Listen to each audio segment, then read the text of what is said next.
Апошні дзень сакавіка для Аліны Задаражнюк пачаўся з трэніроўкі. Са спортам дзяўчынка сябруе ўжо некалькі гадоў. Займалася мастацкай гімнастыкай, плаваннем, фігурным катаннем, але ўрэшце спынілася на лёгкай атлетыцы. Кажа, што яе жыццёвы дэвіз «Рухайся, твары, усміхайся». Праўда, на гэты раз на заняткі Аліна прыйшла ў новым для сябе статусе. У выхадныя яна прыняла ўдзел у конкурсе грацыі і артыстызму «Маленькая гамельчанка» і нечакана для сябе атрымала карону. Честно, я не верила, что я выиграла, потому что думала, что выиграют другие девочки, потому что я в них больше верила, чем в саму себя.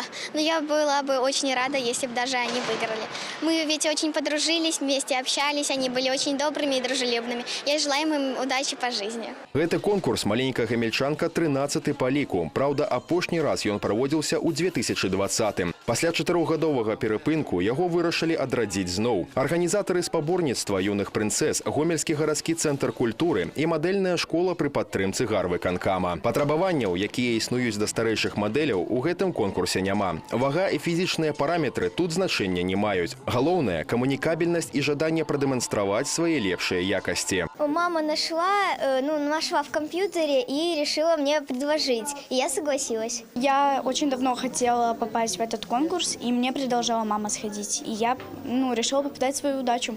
Конкурс працягваецца каля 2 гадзін. За гэты час кожная дзяўчынка выходзіць на сцэну 5 разоў. Рэпетыцыі праходзілі на працягу месяца. Прычым апрача сумесных трэніровак займаліся яшчэ і самастойна. Гэта быў вельмі напружаны перыяд, які запомніцца назаўсёды. Были репетиции, также я дома прорабатывала все. Танец, тоже танцевала дома, танцы, дефиле ходила. Готовили костюм вместе, визитку учила. Все девочки дружат, все дружные, хорошие, все друг друга поддерживают. У нас у всех хорошие взаимоотношения, все хорошо. До 2020 года разам з маленькімі прынцэсамі у конкурсе прымалі ўдзел і юныя джентльмены. Сёлета іх вырашылі не запрашаць, але не выключана, што ў наступным годзе конкурс можа прайсці ў ранейшым фармаце.